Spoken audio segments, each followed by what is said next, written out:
Good morning and welcome to Forward City's online broadcast on February 7th, 2021. Now, as we get started, I have a question for you. What is the hardest thing you've ever had to accomplish? I mean, what's that one thing that it took all your energy, maybe all your strength, it just sapped you dry in order to be able to accomplish this task or the goal? A few weeks ago, I was listening to an episode of We Regret to Inform You when I heard the story of James Dyson. He went on to share in that podcast that when he and his wife had their third child, they had to move out of their current home and move into a home that was more practical for a family of five, and it was located in the city of Bath, which is west of London, England. Now, with this new home came new chores and new responsibilities, and one of those chores was vacuuming. It was a bigger house, more space, and this particular place had more wood than it did carpet, so he realized that he needed to get a really good vacuum in order to clean his house properly.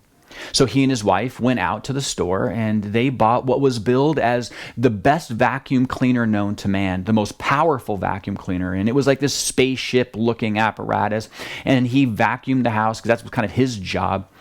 But over time, he realized that the vacuum cleaner, which was working perfectly before, was now losing its suction. So he did what everyone else does. He opened it up and realized that the bag was full. So he didn't have any other bags left in the house and he had more vacuuming to do. So he just took the bag, he emptied the contents of the bag into the garbage bin and then put the bag back in the vacuum cleaner. And as he did this, he was like, what an incredible idea. I can't believe I haven't thought of this before. I'm probably never going to have to buy another bag for the vacuum cleaner again. Because, you just empty it out, put it back in, and it's going to work. But when he turned it back on, he realized that it didn't have the suction that it had before. And he didn't understand why, because the bag's empty. Why isn't there the suction that it had? So he went to the store, and he bought some new bags, put a new bag in, and maybe something wrong with the vacuum cleaner, so he put a new bag in, and he was like realizing that, it's working now. So then he took the bags out and he examined the dirty one and he examined the new one, and he realized that the reason why the vacuum cleaner wasn't having the same suction power wasn't because the vacuum cleaner bag was full. It was because the vacuum cleaner bag had a lot of dust and that dust was clogging the pores. So the issue wasn't the full bag, the issue was the bag was clogged. So it was in that time period that he decided that he was going to invent the first bagless vacuum. Now, he was an engineer by trade, and he did a lot of innovative work, and he would try to invent a number of different things. And at this point, he's like, you know what, I don't know anything about vacuum cleaners, but I know there's got to be a better way. So he went out. And so for 3 years, while he was working and doing, family and life, he devoted the rest of his time to developing the first bagless vacuum. And it took 3 years for him to get to the point where he could actually take that out there. But it was a tough process. This wasn't something that happened overnight. This wasn't something that was super easy for him to do. He went on to say that after he made prototype 2,627, they really started to count their pennies because they were in a bad financial place. But James Dyson didn't give up. And so after 3 years, on the 5,127th prototype, he finally held in his hand a full working model. It was perfect. 100% suction, 100% of the time. And the best part about it, it didn't have a bag. And because of the fact that they had this massive debt and their house, they had absolutely no capital. They couldn't develop and they couldn't manufacture this vacuum cleaner on their own. So he went out and shopped this brand new technology to all the vacuum cleaner companies in the area.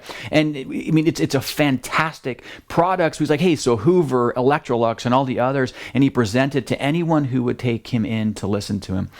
And he told them about this and he showed them how this thing worked. And they all said, every single one of them said no. Because they were asking, why would we want to have something brand new when what we have has worked it's worked this whole entire time. And in fact, all the vacuum cleaner companies actually made a lot of money on new replacement vacuum cleaner bags. So why would they buy something that didn't need a bag? Because the issue wasn't that it was a bad idea. The issue was that it was bad for business.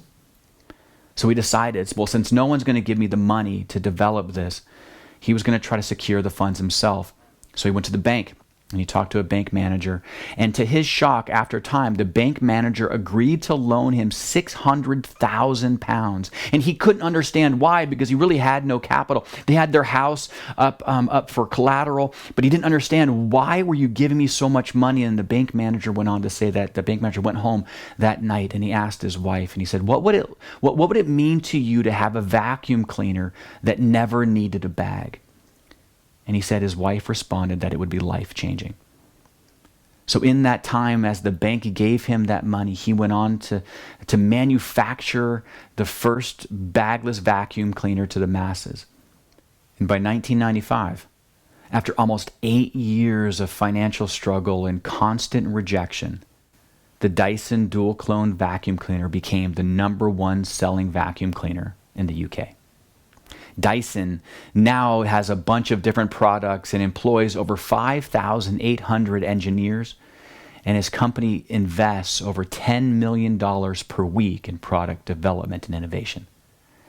And this once small company that started in the shed in his backyard now has annual company sales of $5.7 billion. I love this story because James Dyson had to stick it out through 5,126 prototypes to get to the prototype 5,127, his first working model. It took him years and constant rejection, but he finally accomplished his goal. Now, you and I, we may not have had to create or manufacture an innovative product like that, but each one of us have had the opportunity to experience the challenges of completing or accomplishing something extremely difficult. We've all had times in our lives where we've had to move upstream, or go against the odds, or take 3 steps forward after having been knocked 2 steps back. We've all had times where we've given up too quickly on jobs, relationships, or goals, or temptation, where you didn't hold out or resist long enough, and because of that, you ended up falling. Candidly, I feel like sometimes I've given up on more things than I've actually accomplished. Now, I know that it's not totally the case, and I know I'm being a bit self-deprecating, but I can't tell you how many times I've had some great ideas. I've set some beautiful goals only to not complete those goals. I've had great ideas and not actually cross the finish line with those ideas. I've started off really strong and I've gone through the middle pretty well, but then I get to the spot where I just give up on the goals. And I can't tell you how many times I've done that. Now, part of it's because I've had unrealistic expectations, and sometimes I set very unrealistic goals. These goals are way too big or at the wrong time in my life. And so, yeah, I get sometimes it's because of that. But honestly, more often than not, it's the reason why I give up on those goals is because it starts off good, but then it gets a little harder. It gets a little bit more difficult, or maybe it gets more inconvenient. More often than not, the excitement begins to wear off. I'm super stoked at the very beginning and I'm geared up and I'm ready to roll. But over time, I start to lose the excitement of completing those goals. So I just give up. You know what I'm talking about, don't you? I mean, remember when you decided that you were going to get into this brand new Bible reading program? You were going to read and you were going to pray, and it was just going to be a very beautiful thing for you. I mean, some of you, like me, we decided we're going to read through the Bible in an entire year. The whole year, we're just going to read it and we're going to get through the Bible. You started a great program. And for some of you, it's when you decided that you were going to help out at the breakfast mission. You were so excited to be able to work alongside Forward City family and serve our community. Or for some of you, it was when you joined a life group for the first time so you can build community and relationships and accountability. But what happened? Like over time, that excitement kind of just wears down a little bit. Maybe it just got more inconvenient. Maybe it got more difficult. Maybe you had other things that kind of started to war with those times. And so what happened? You just didn't read as much anymore and you kind of put that plan aside. Or maybe when that time comes when you know you're going to serve, you just didn't want to serve that week and you looked for other reasons to not go. Maybe in your life group, it's just, instead of being the number one priority, it's kind of gone down the list of other things. You still love Jesus, you still want to grow in Him, but what was at once a high priority just kind of got knocked down a little bit. You've just lost some of that motivation to keep going on and on. And this is why the passage we're going to talk about today is so incredibly important and so incredibly encouraging, because today we are going to learn that it is possible to follow through to the end. It is possible to not give up. It is possible to be faithful. It's possible to finish the race that God has set before you. Not in perfection, but to finish the race without regret, without bitterness, and without things left undone. See, you and I, as followers of Christ, we don't have to limp across the finish line. It's possible for you and for me to finish well. As for me, my life has already been poured out as an offering to God. The time of my death is near. I have fought the good fight. I have finished the race, and I have remained faithful. And now the prize awaits me, the crown of righteousness, which the Lord, the righteous judge, will give me on the day of His return. When the Apostle Paul is summing up his life here to Timothy, he uses 3 different images, and 2 of those images have an athletic background. See, he's like a determined wrestler or boxer who has fought the good fight. He's also like a runner that he has finished his lifelong race victoriously. He has kept the rules and now deserves the prize. And the 3rd image he uses is that of a steward who has faithfully guarded his boss's deposit when he says, I have remained faithful. After looking at Paul's life and reading this passage, it is so incredibly inspiring and encouraging. But at the same time, it's almost difficult to read. Because I know Paul's life and you know Paul's life. Paul went through his life as a follower of Christ with a target on his back everywhere he went. He went on to preach to people who didn't accept the message and in the end ended up trying to kill him. He was stoned multiple times. He was beaten to the point of almost death multiple times. He was shipwrecked twice. He was attacked. He was imprisoned. He was jailed for his faith. He was persecuted so severely all throughout his ministry life. And yet he finished strong. And I listen to that and I hear that and I think, of course Paul could do it. But what hope do I have? And you're probably thinking, what hope do you have? Because you see all that he's gone through and yet he was able to remain faithful. And yet you and I, we can't even remain faithful to a reading plan. You and I can't even be faithful to pray for people regularly. So how can we ever hope to finish like Paul when you and I know how easy it is for us to get knocked off mission? How we can start so well, but then get knocked off when things get a little bit difficult. We've never had to go through the things that the Apostle Paul did. And he went through those and he ended faithfully. How in the world can you and I end by finishing the work that God has before us? How can you and I end well? And as if the Apostle Paul knew you were thinking that and knew I was thinking that and knew Timothy was thinking that, he goes on to say this. And the prize is not just for me, but for all who eagerly look forward to his appearing. See, this is why Paul wrote this letter. This is why it's been preserved for us, because Paul knew that Timothy was going to struggle. Paul knew that Timothy was going to think he wasn't going to make it. Paul knew that Timothy was going to doubt himself. Paul knew that Timothy and you and I were going to be afraid and we were going to let fear overtake us from the mission of God. And so he tells him, Timothy, it's going to get harder.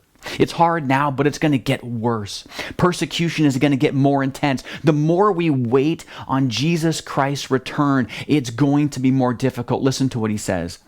People will love only themselves and their money. They will be boastful and proud, scoffing at God, disobedient to their parents, and ungrateful. They will consider nothing sacred. They will be unloving and unforgiving. They will slander others and have no self-control. They will be cruel and hate what is good.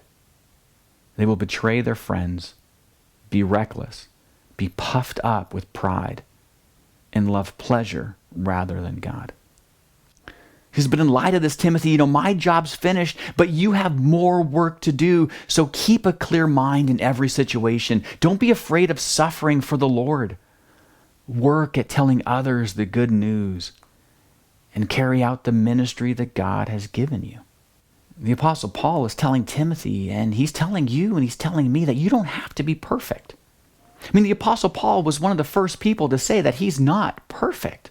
He went on to share about his baggage and his past, but yet that he is saved by grace through faith. But yet, as a follower of Christ, he still struggles to do the things that he knows he should do, and he still struggles by doing the things that he knows that he shouldn't do. So he's not looking at perfection here. He's not saying, I've completed my race. I've completed it in perfection.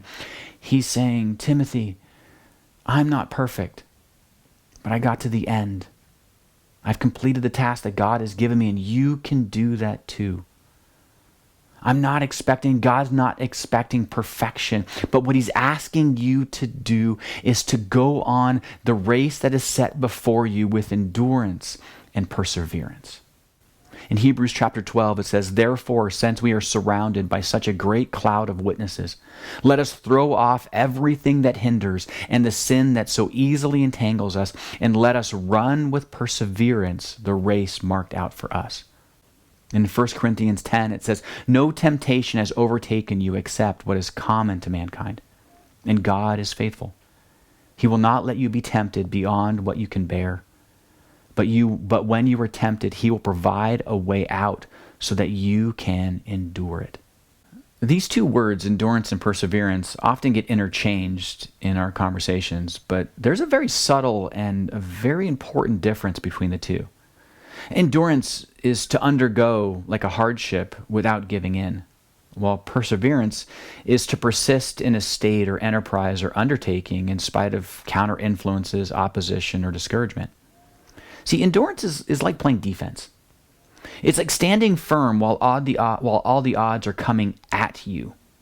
It's like saying, it doesn't matter what temptation comes at me. It doesn't matter what hardship comes at me. It's not going to compromise my character or my integrity. So while endurance is like defense, perseverance is like playing offense.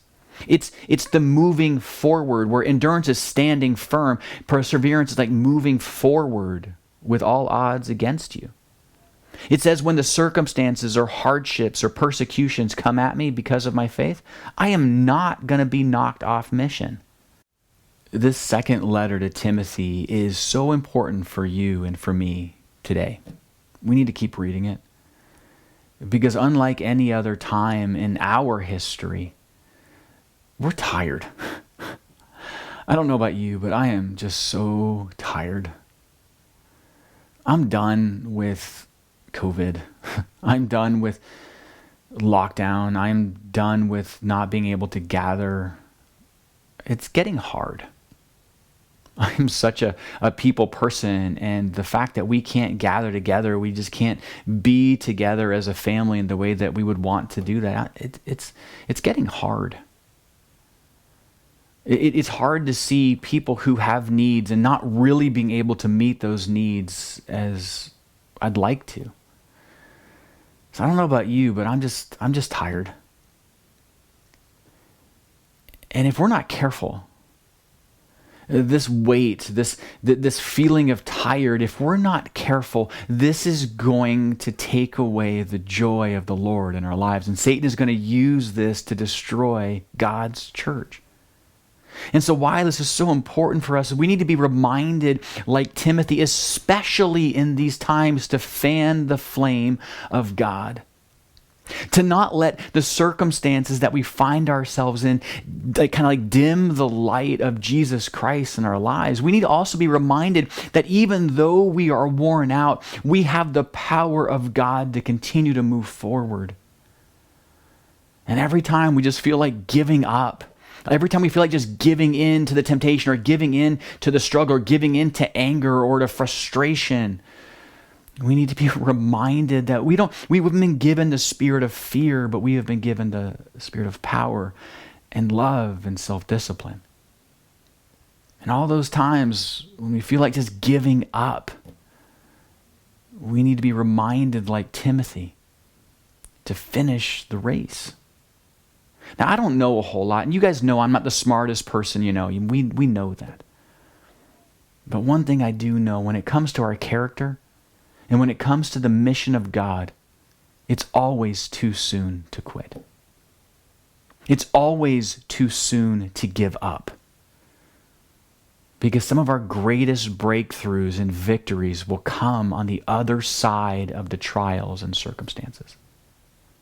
When you and I live fearlessly and courageously, without reservations, regardless of the circumstances that we find ourselves in, when we live with endurance and perseverance, when it comes to the time for our last breath, we can say, mission completed.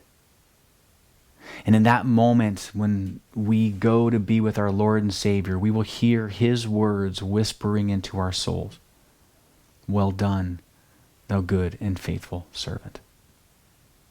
See, the question isn't whether you and I are going to finish. The question that we need to wrestle with is, when we do finish, will we finish well when God finally calls us home? Forward City, I love you, and I will be praying for you as you live every day with endurance and perseverance. Have a great week. God bless you.